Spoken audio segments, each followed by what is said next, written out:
Adapting energy strategy after the big bill.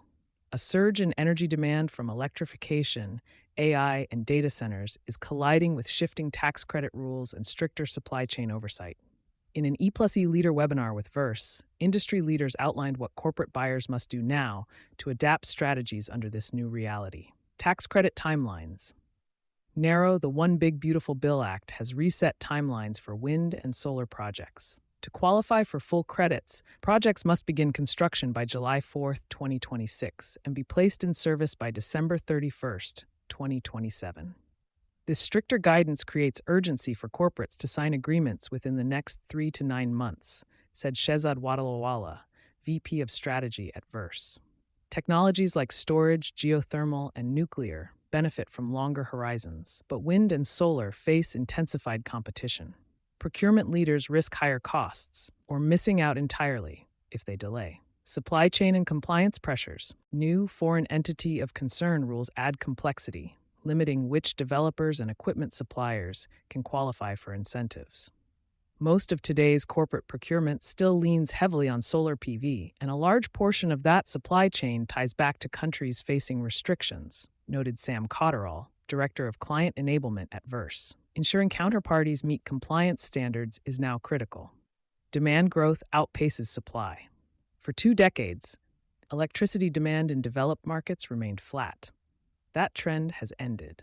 Electrification of transport and industry, combined with the rise of AI-driven data centers, is driving unprecedented load growth.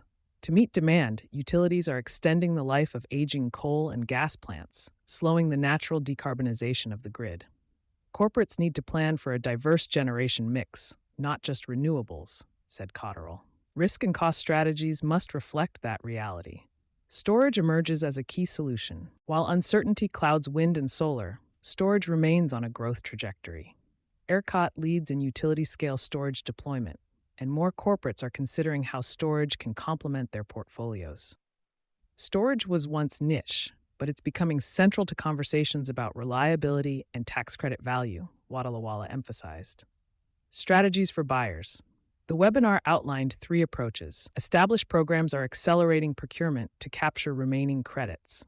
Emerging programs face decision time, double down on deals despite rising prices, or risk losing a seat in the market. First-time buyers can benefit from cohort aggregation, teaming up with peers to share risk and gain market access.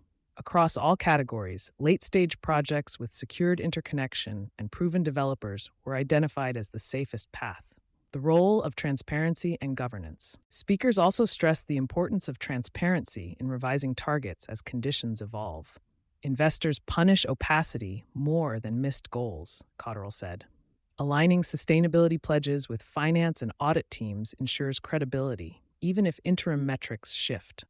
Looking ahead, upcoming revisions to the Greenhouse Gas Protocol could further change how Scope 2 emissions are reported, with potential implementation as soon as 2027.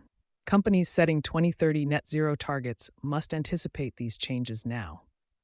Despite volatility, Wadalawala struck an optimistic note. Energy is now dinner conversation. We're bringing more great minds into these challenges, and I've never been more optimistic about the solutions ahead. Watch on demand. The full discussion, including market scenarios and case studies, is available on demand.